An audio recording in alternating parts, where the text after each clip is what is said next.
Ladies and gentlemen, dear friends of North Rhine-Westphalia, I extend a warm welcome to our discussion event on digitization, on the Digital Services and Digital Markets Act. Unfortunately, not from our Brussels representative office, but for corona reasons, we are streaming from the Ministry for Economics, Digitization, Innovation and Energy in Düsseldorf. You can see the D is at the focal point of today's debate. The Commission, at the end of last year, the Commission submitted nothing other than a reform package for the digital sphere. A package with regulations for all digital services, marketplaces and online platforms. This makes it clear that it's a reform package that will cover all our areas of life and business, and that's why the North Rhine-Westphalia government has participated fully in the European Commission consultation procedures last year. The Digitization Minister, Dr. Andreas Pinkwart, will briefly outline and explain the policy of the state government.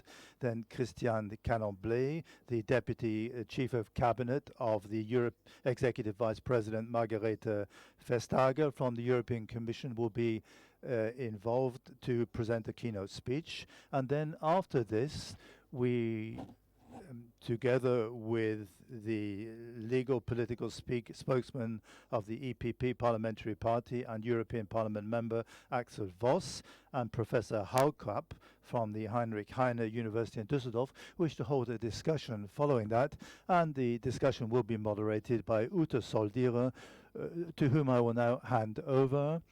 And I wish you an interesting event and an innovative dialogue. Over to you, Mrs. Soldiere. Yes, thank you very much, Mr. Stein, and good morning, good afternoon from me, and welcome to our lunch debate and our virtual discussion round on the Digital Services and Digital Market Act, improved regulations for digital platforms, question mark. My name is Ute Soldiere. I am a freelance moderator, and I'm very pleased to have the pleasure of guiding you through the next hour, and a warm welcome.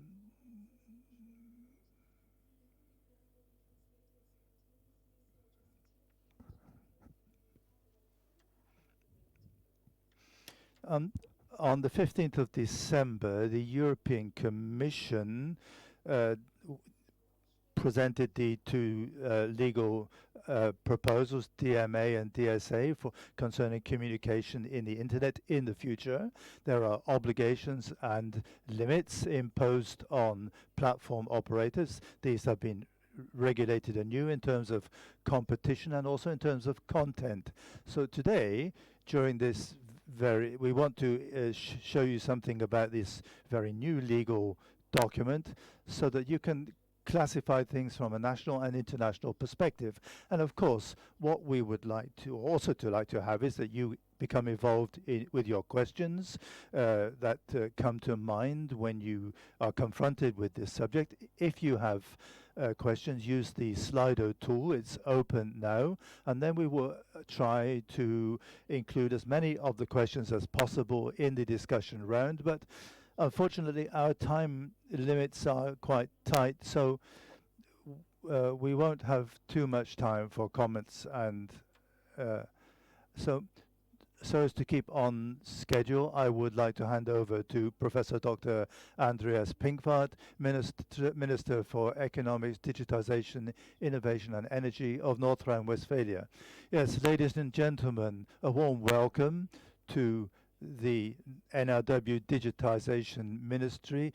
Digitization is at the focal point of today's event. That pleases me greatly, and we're very helpful that with the help of digitization we can get closer to Europe, and that this gives us the opportunity to overcome the limitations imposed by the pandemic.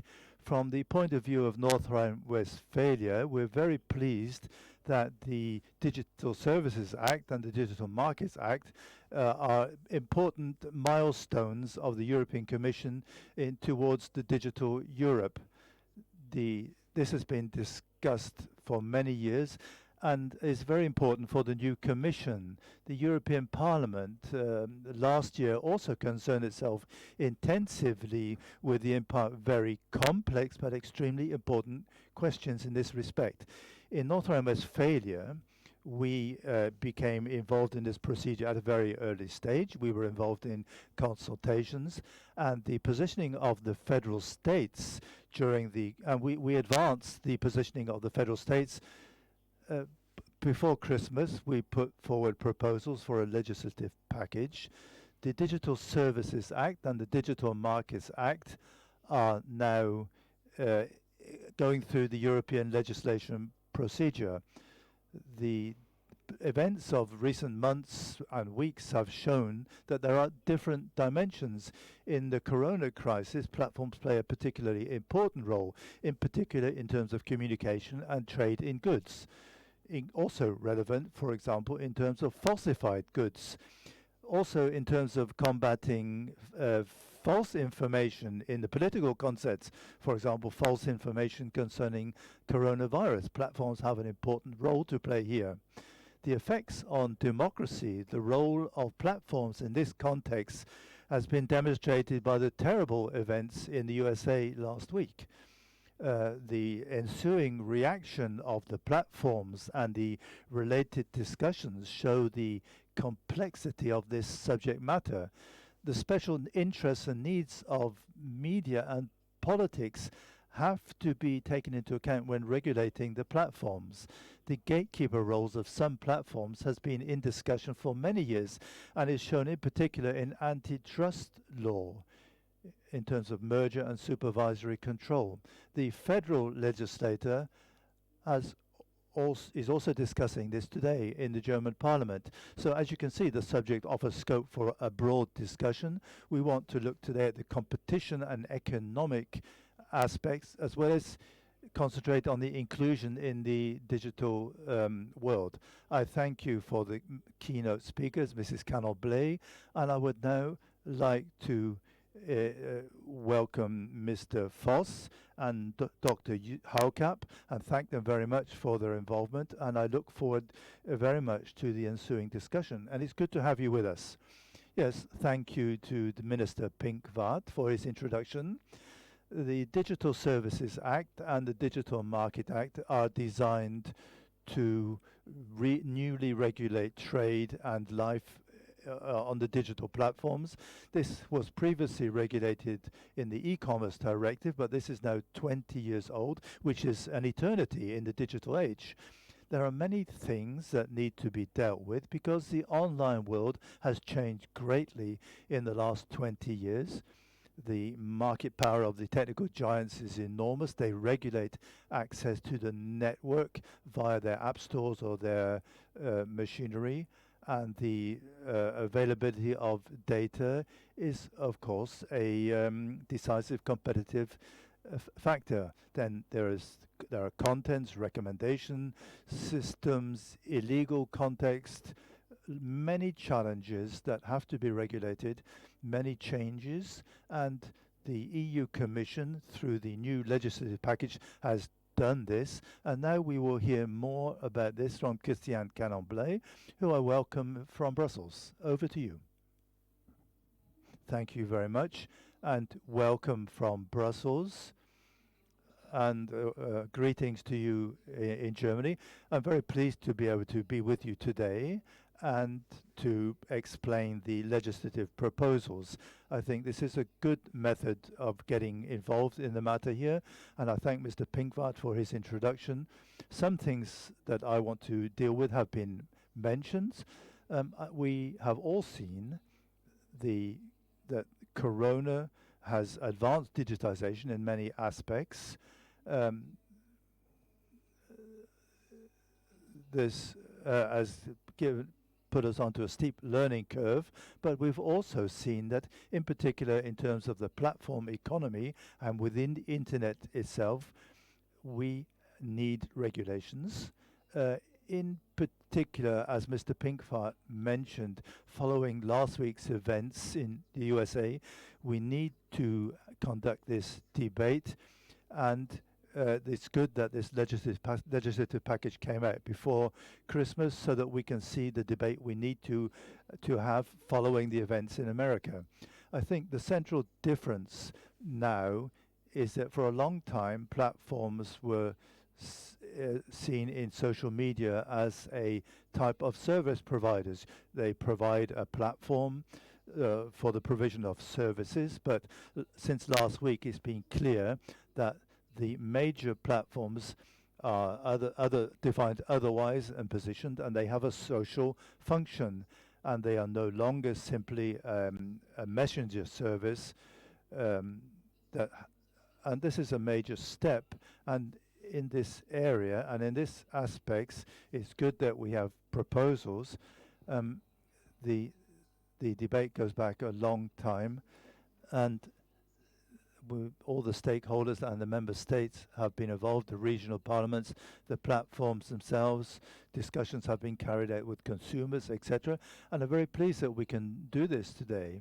My vice president, my boss, makes the comparison, but she says that whenever we make proposals, she says it's something for the internet that it's like having traffic regulations. She compares it with the introduction of the first traffic lights and with the first traffic rules overall that were introduced.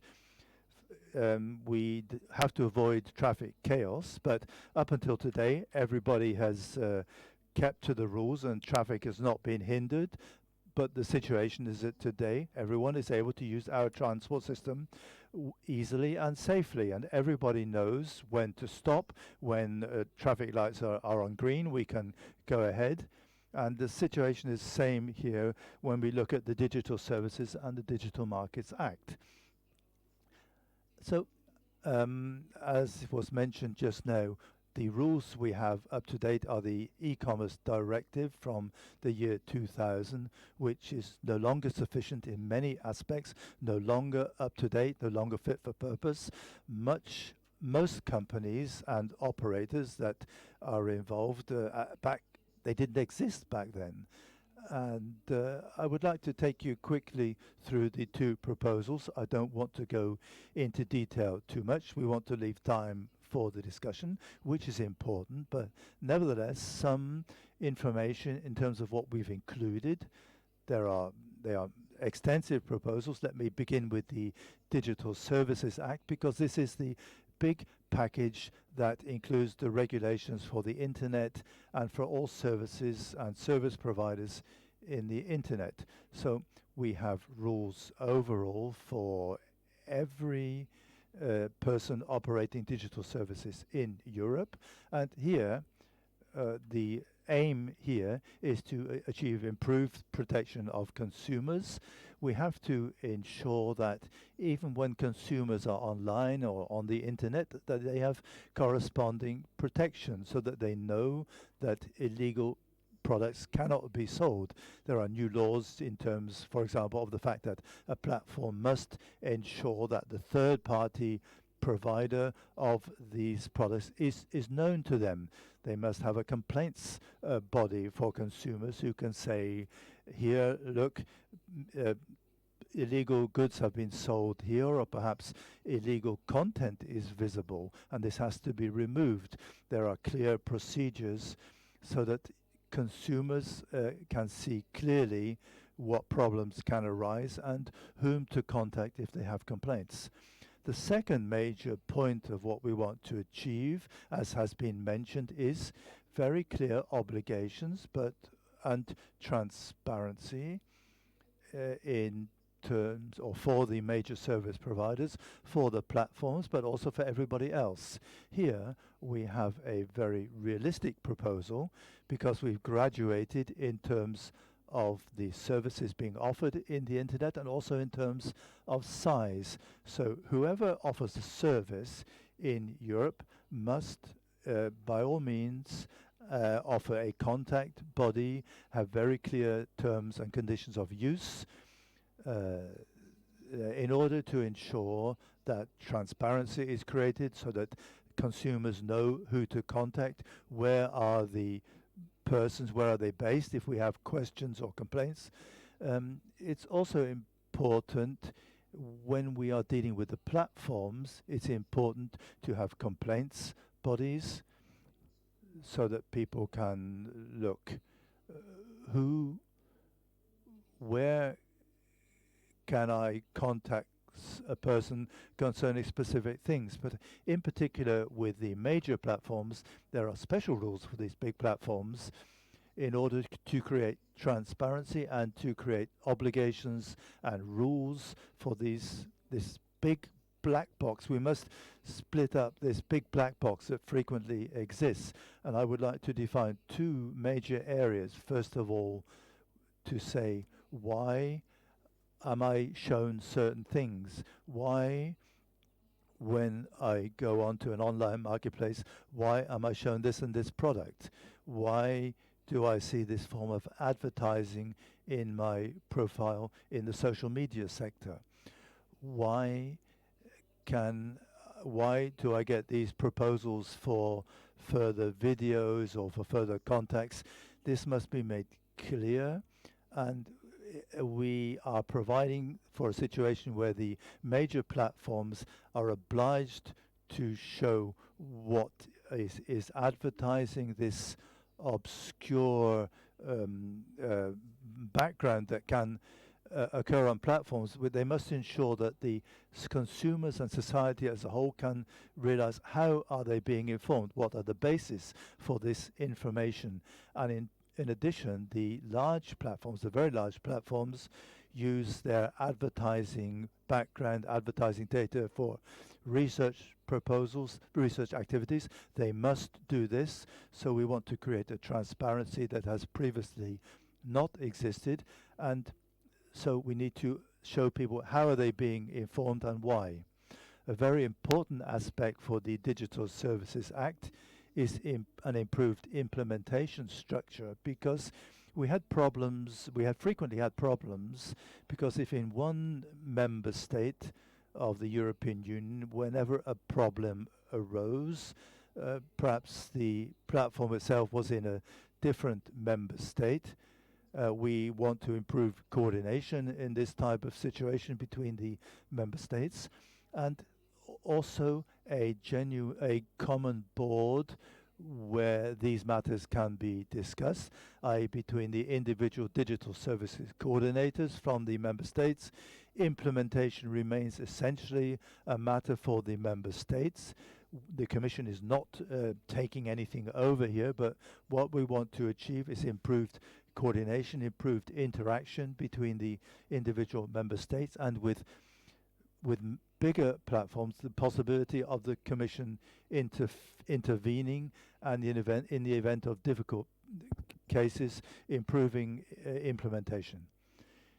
One major aspect, and that will come up in the discussion, is why do we have to do this at European level? We are very interested in a harmonization effect and having standardized rules throughout Europe.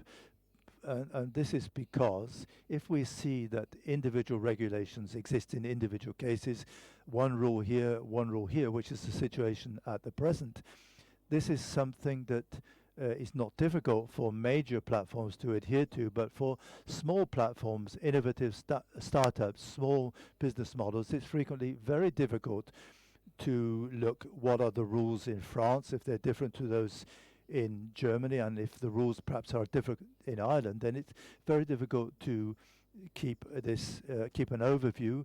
And what we want is to have a harmonized and clear legal situation with clear allocations of responsibilities and duties throughout Europe, and this is the intention of the Digital Services Act, in order to enable innovation, competition, more SMEs, more startups who are capable of using the internet. The second element in this area is the Digital Markets Act, which does not apply to everyone, but this is essentially about concentrating on the gatekeepers I can see the German translation, Torwächter. I hope you excuse me if I remain with the term gatekeeper, because the German term is somewhat complicated. We don't want to say each major platform is a gatekeeper, or anything that's big is bad. What we want to say is that there are a few players here in the digital sphere who have become so big that they themselves can determine the rules for their own marketplace, and that all competition, all innovation from others can be controlled or suppressed. And at the same time, we want to control this marketplace. We have developed 3 criteria to say these very clearly, these are gatekeepers. And I really want to emphasize this. We are not, our intention is not to prevent large platforms or large companies, but the objective is, in the event of a gatekeeper who genuinely ensures that access from other companies to a specific area is only possible via them, then we want to introduce rules to ensure that this competition remains fair, and that gatekeepers are subject to rules where others must have fair access to this marketplace, even if there are very big players. That's the aim of the Digital Markets Act. And there is a very long list of do's and don'ts, of rights and obligations, in terms of what these big gatekeepers have to comply with.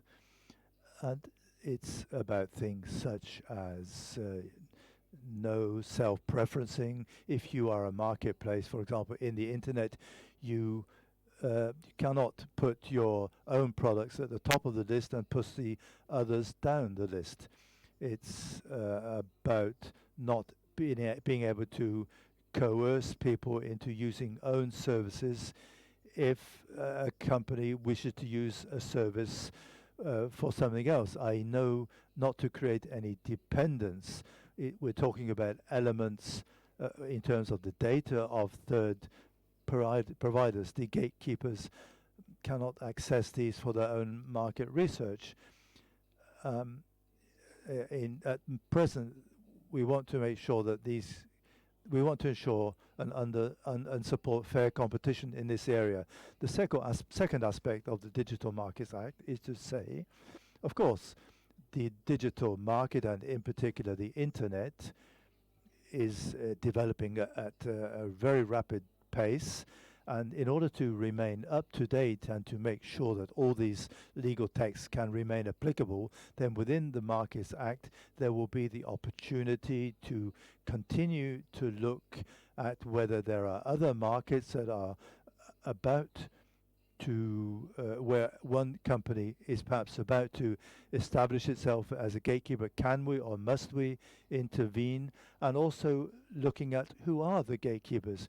It will be possible to take a look at this and to analyze this in subsequent years, so that we can take action quickly and get into the practical aspects quickly in order to ensure fair competition. This is a very brief overview of what is on the table. Of course, I could talk for an hour. The proposals are very extensive, but perhaps for this discussion, that's a good motivation, good impulse. Both of the proposals here, they create a type of highway code for the internet. Obviously, we want to make sure that data and our fundamental rights are protected in the internet, and that we all know and realize that something is aimed at us, for example, in the terms of changes of opinion. All this is an area that we're looking at.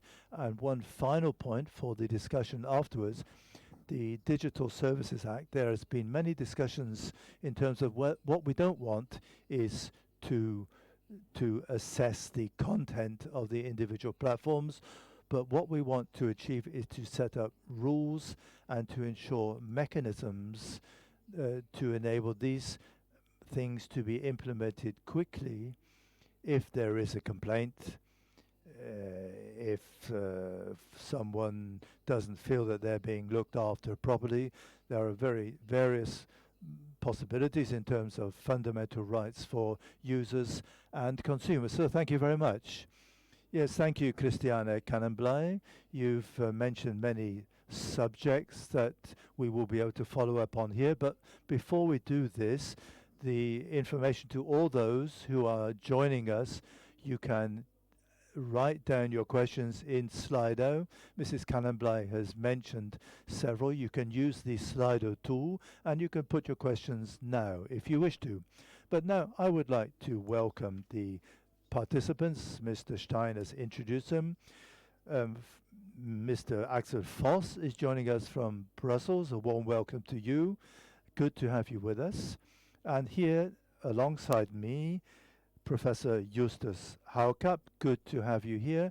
And the Minister has also joined us here in around. Minister Pinkwart, you mentioned just now the state government was very deeply involved in the DSA and DMA matters. They were involved in the consultation with the EU Commission and in dealings with other federal states. This was a major subject. Now the draft legislation is on the table. What is your core position on these two acts? Very good to have Mr. Haucap here. We were involved in discussing this beforehand. We had a discussion in Dortmund concentrating on the platform economy. We had intensive discussions because we think that the future of a digital society and digital economy lies in platforms. They have their own laws. The platforms have their own laws different to those in general business compared to our old world. So the more users we have, the more the benefit for all those involved. And this could result in a monopoly position for some platforms, which many have almost achieved. So the question is, how in a socially oriented economy, how can we keep up to date in this digital economy? So we're very pleased that the European Commission has now put something on the table. We can discuss details, but of course, it's very good to have traffic rules, a highway code to ensure competition. But what's very important to us, and thanks to Mr. Haucap, who recognized this early, we must make sure that we don't have too many regulations, and we must ensure that the new startups, the smaller platforms, are regulated in just the same way as the large ones that have a dominant position. So I'm very pleased that what is on the table differentiates with the gatekeepers. We say we have the large gatekeepers, but we also have to enable the smaller gatekeepers to develop, for example, in B2B, which is an important area for Germany and economy. We want people to be able to blossom here and develop, but we want the guidelines as well to keep control of those that are already established in order to ensure fair competition, Obviously, many improvements will be possible, but from the NRW position, this is a very good situation. Mrs. Canenbley said she compared this to the introduction of a traffic light system to regulate chaos, and this involves many obligations and rights for the platform operators. There is a type of blacklist or a list of do's and don'ts. What prohibitions or obligatory acts do you see in order to make this fair competition possible? The major gatekeepers have an almost monopolistic position in certain key sectors. So either the people operating these platforms have to abide by very strict rules in order to ensure fair competition to others on the platform, or do we have to carry out bundling so that others cannot get involved on the platform itself? We have to separate this. At the moment, we have some gatekeepers that let other people in, but they can also run their own business via the platform, but at the moment they can show preferences for themselves. But we have to say here that a company doing business on the platform, in terms of their own activities on the platform, I think it's essential that they must be able to use their data on the platform. But when you use a search function and you get adverts or displays, we must have fair regulations so that the gatekeeper can put his own, cannot have too much preference for his own products. There must be clear rules. And if we don't ensure this, then in future we have to tell the platforms that you can offer the platform to third parties in return for a fee, but you can't use the platform themselves. That would be the consequence in terms of open markets. But I don't think the big gatekeepers are interested in this. I don't think they want their platforms to develop like this. So we need fair cooperation. And I think in terms of big data analytics, I think it's important to be able to dispose of data, not only the major platform providers, but those who ultimately provide their data to the platforms. Customer data, life-based data. We need a level playing field in this respect. As has been shown by the pandemic, many business activities are now going through the internet and via these platforms. And here we need greater transparency in terms of what algorithms are being used, how are the data analyzed, how do we provide them to third parties. I think this is important progress that we urgently need in order to increase and achieve acceptance for the platforms. Professor Haucap, Margrethe Vestager, not only compared this to the introduction of a traffic light system, but she said that the DSA and the DMA are two milestones on the road to taking Europe into the digital era. What is your opinion in this respect? The introduction of the traffic light system, this was a revolution in the United States. Is this comparison valid? Well, I'm not a traffic expert, I'm not a traffic scientist, so I can't talk about the introduction of the traffic light system, but I can say this is a milestone. In my opinion, this is a very important and correct milestone, because this is a certain revolution in antitrust law, or shall we say in the mixture of regulation and antitrust law in the digital market sector. One quintessence of experience from recent years is that things were taking too long. Markets are developing very quickly.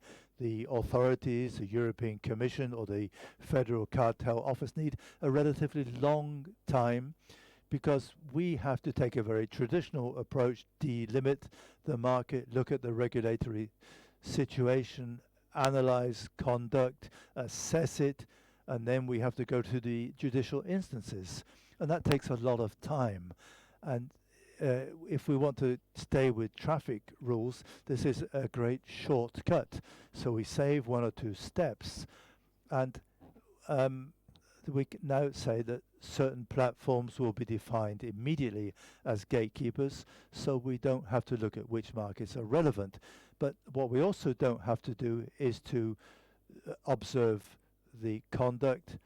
But from the very outset, we say certain things are not possible and will be prohibited. So we save a lot of time, and I think this is a very important step, because the digital markets are advancing very, very quickly.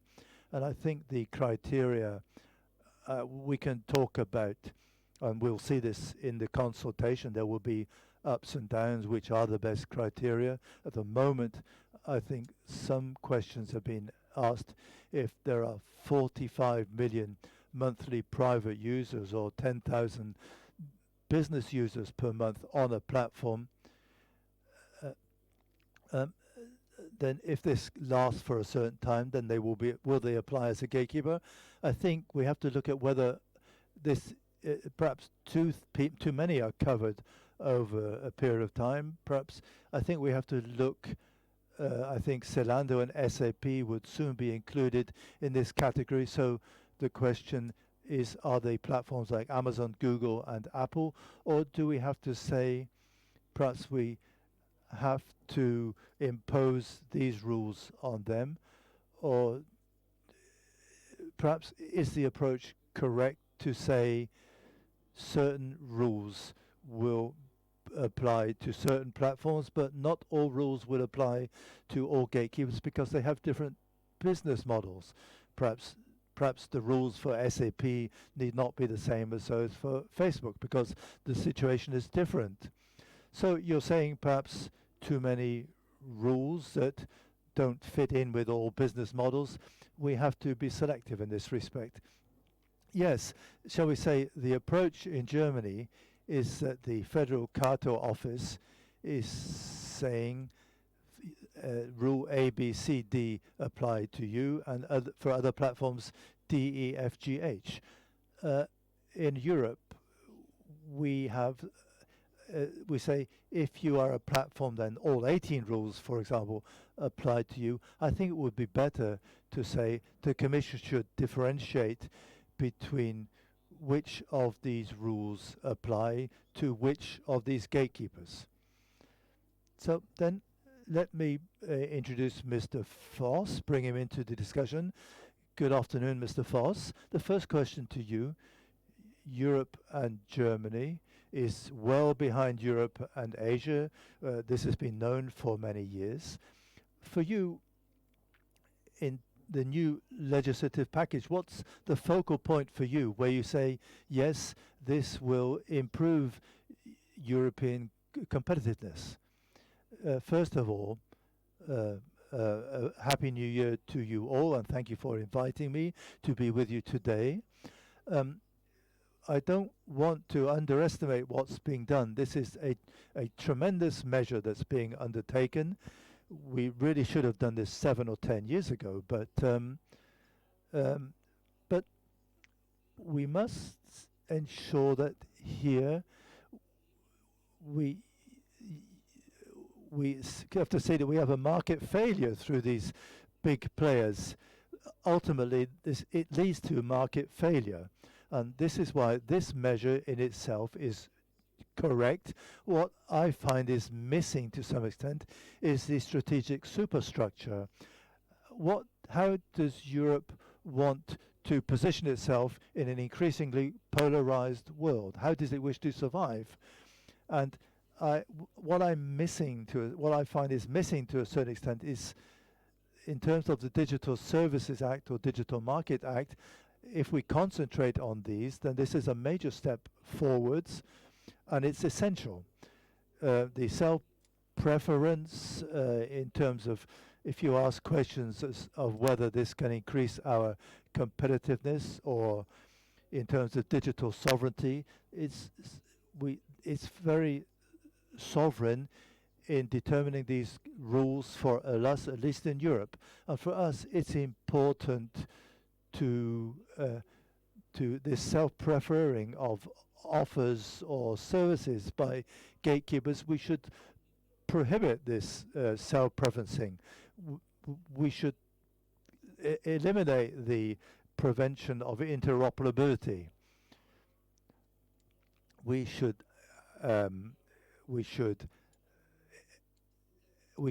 forbid bundling practices that prevent other companies in their sales and purchasing markets, and they prevent them from getting access to data that are of relevance for innovation and competition. That's not the way ahead. If we prevent this, then that's the right way. But at the moment, we're not doing things correctly. And we must also think about how we can, if we look at buying in options, or how the big tech giants buy up new startups and make it impossible for other companies to compete with them. For example, these killer acquisitions. I think we have to think about preventing this, prohibiting this, in order to prevent monopolies. And I think all these points are extremely important because the market has developed as it has. And what I would simply do would be to say we have market failure in this sector because the market is limited to 2 or 3 big players, and it's very difficult for other players to act. And I think I don't know whether we can eliminate all aspects, but we must take a close look at this aspect and look at where are there small problems that we perhaps not recognized to date. And of course, in this, we are dependent on feedback from business and from people who are affected. So let's take the first question from the chat. Mrs. Canenbley, we're talking about implementation. What can prevent platform operators from transferring their headquarters to a non-European country? Internet is global. That's a question from our public. Yeah. We will not be able to prevent anyone from doing this, and we don't want to do this.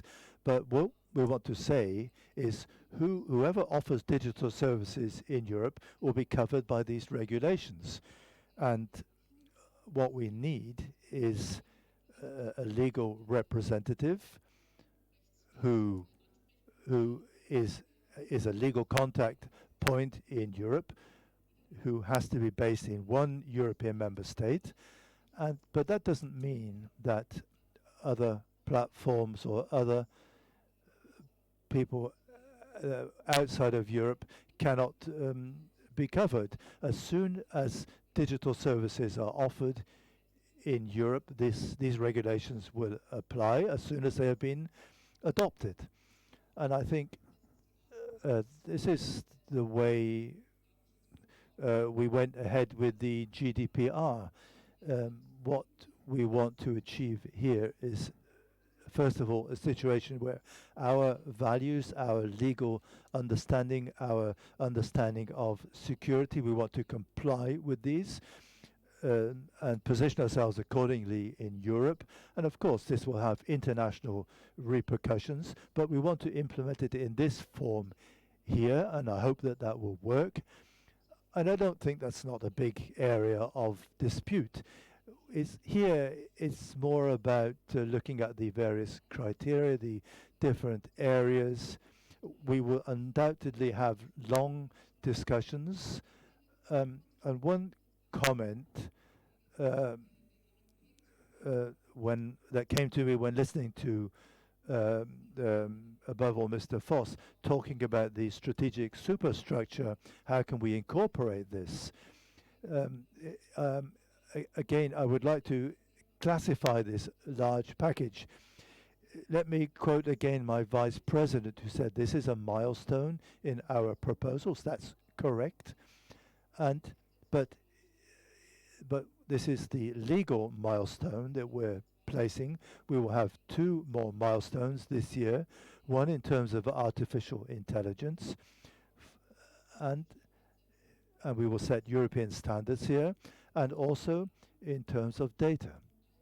And altogether, this will only establish a clear view and clear leadership in if we look at the development of technologies made in Europe and keep this in line with how we want to use our technology. And that's why we have various promotional programs. But what I wanted to say is that the Digital Services Act is the large framework for the internet, but that doesn't constitute a digital strategy. But you said this is the legal framework, but of course this has to be capable of enforcement. And so I asked the question, and we have another question from the public here.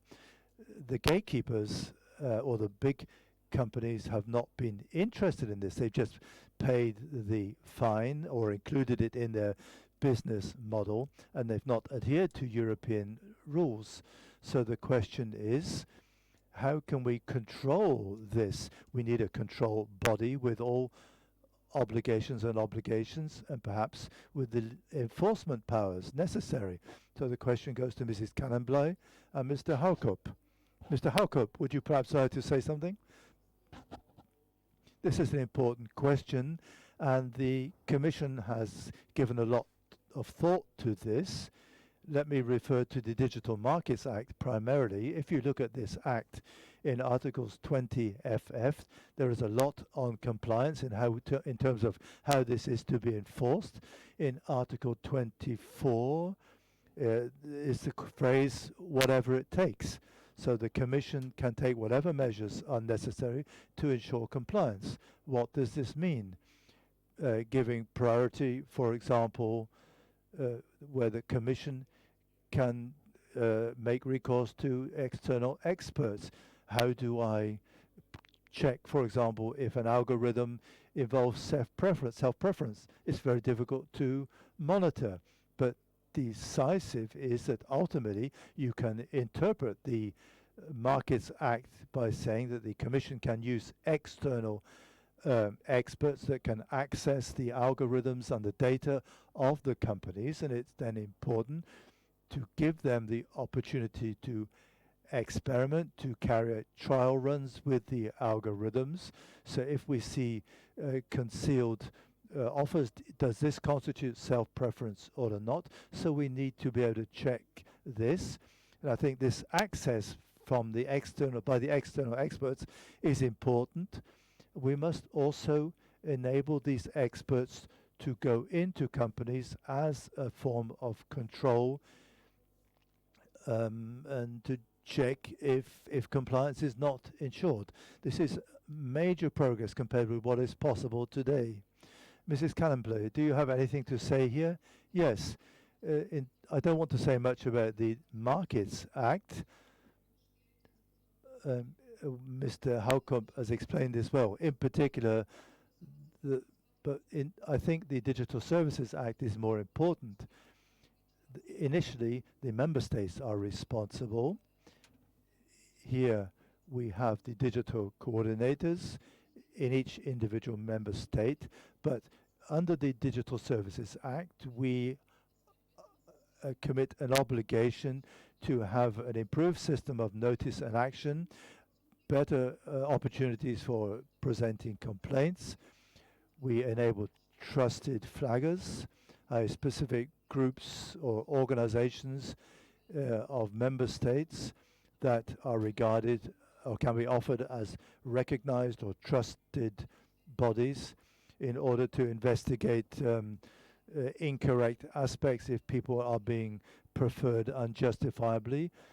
And then we can take a very close look at how we can counter this.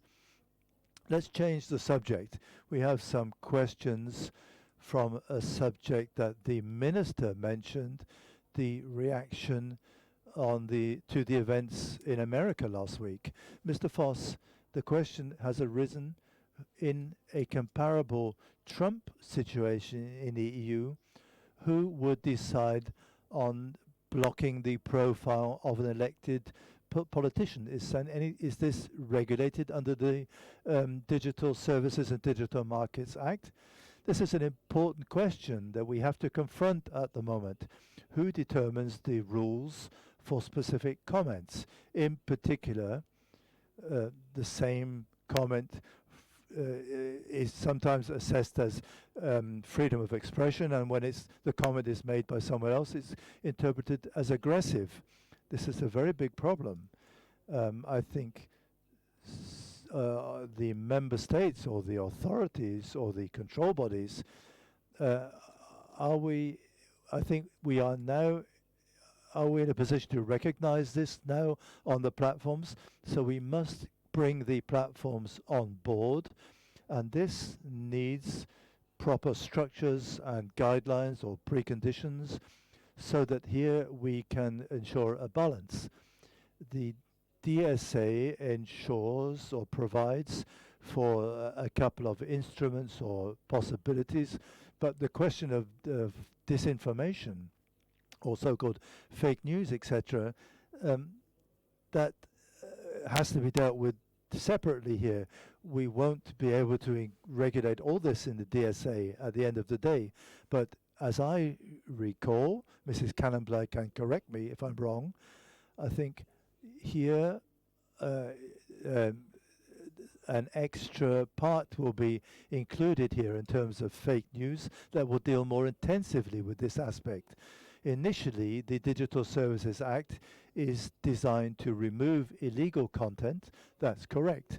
But to what extent the Digital Services Act will not be able to achieve this at the moment, but in terms of removing content that appear questionable in terms of the system, I think we need farther reaching orientation or rules, because this is a very difficult question even in terms of constitutional law. Perhaps Mrs. Canenbley, you can say something here.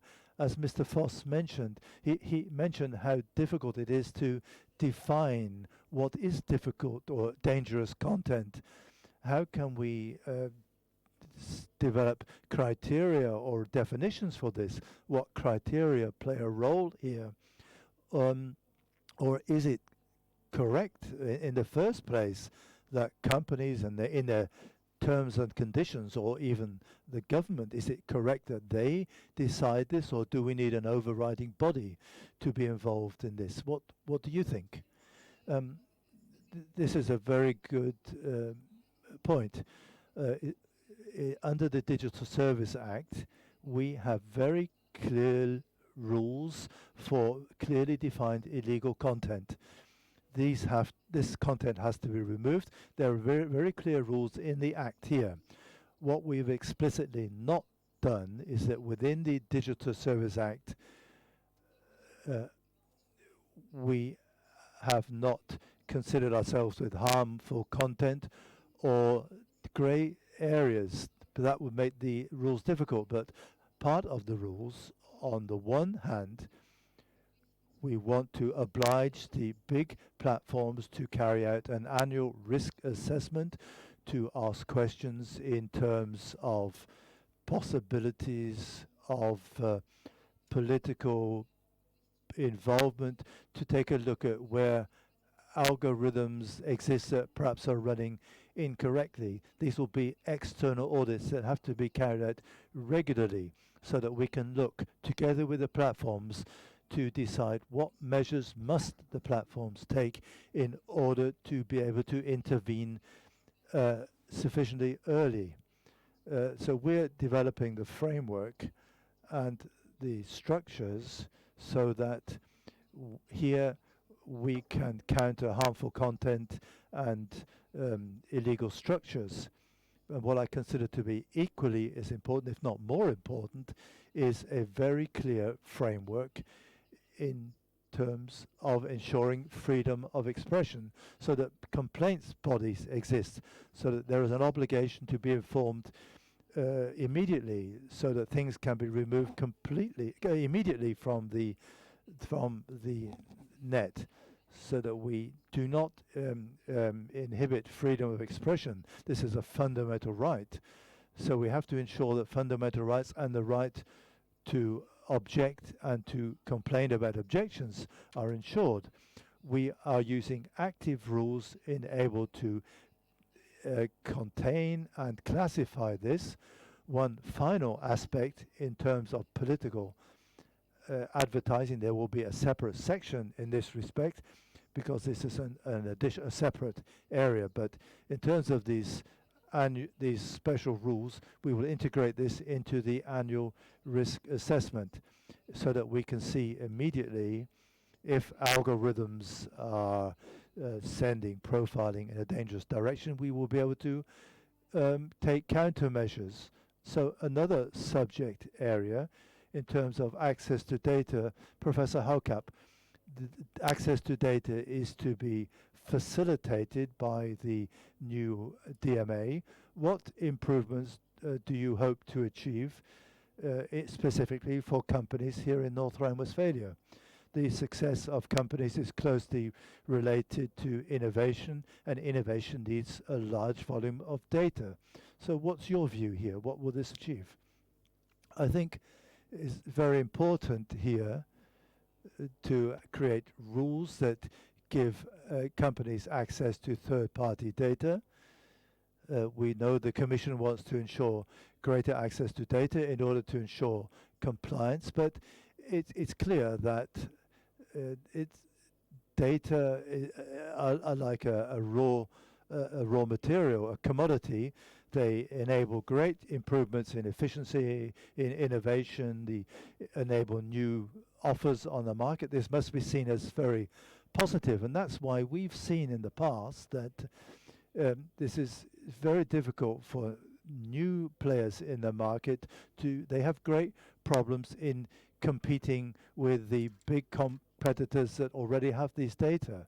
So we need rules that are in part of an abstract nature that say, for example, principally you can gain access to data of other companies, but how will you be able to use them?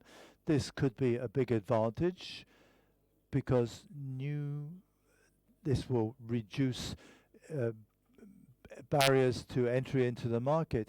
Sometimes, in terms of search data, the matter is more specific. These data have to be made available to others, either in the commercial market or on the search market. And in part, I think this makes sense because competition will be improved with existing offers, but we also be able to add to enable the development of new offers, which also require data from the major platforms. These are not always personal data, where we have to talk about data protection. This can be, for example, anonymous data about traffic flows, energy, conduct in anonymized form. So, of course, this is an interesting point. Who pays whom what for these data? Mrs. Canenbley, what rules or what regulations are you aiming to achieve here? How can this be made more specific? On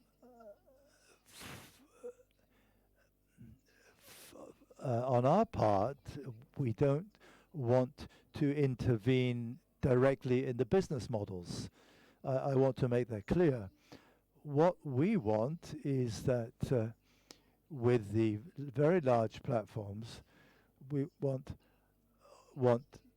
to have data provided in terms of to create transparency in terms of advertising data and other data, so that other players have the possibility to say what is perhaps interesting. And on the other hand, as Mr. Haucap mentioned, on the side of the Digital Markets Act, to make very clear that the gatekeeper cannot access the data of third-party providers and use them. This is in part possible at the moment. How this will be arranged between companies in future is something we don't want to become involved in too much. But we want to have clear rules in terms of what is allowed, what is not allowed, where must we create transparency in order to ensure open and innovative competition that is particularly beneficial for small and medium companies in terms of achieving growth.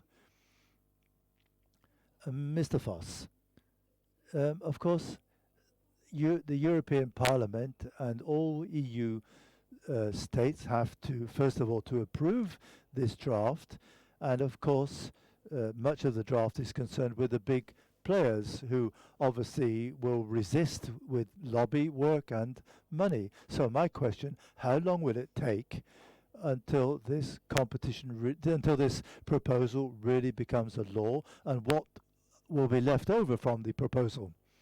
So I think the Parliament will deal with it in detail, and my tip is that I think it will take 6 to 9 months, depending on the situation regarding the pandemic. This doesn't make things easier, but I think we all know that we must achieve results here. And if, in my opinion, I think at least we should have it through Parliament as far as possible within 9 months, and then go into an implementation phase, so that perhaps overall application would be possible, shall we say, within 2 years. That's a lot of time. I would prefer, if we could deal with this very intensively, to introduce these laws and to move ahead, because time is against Europe at the moment. So I think we have to make a big effort. I will do everything I can here to ensure that things go ahead more quickly and perhaps in a more radical manner.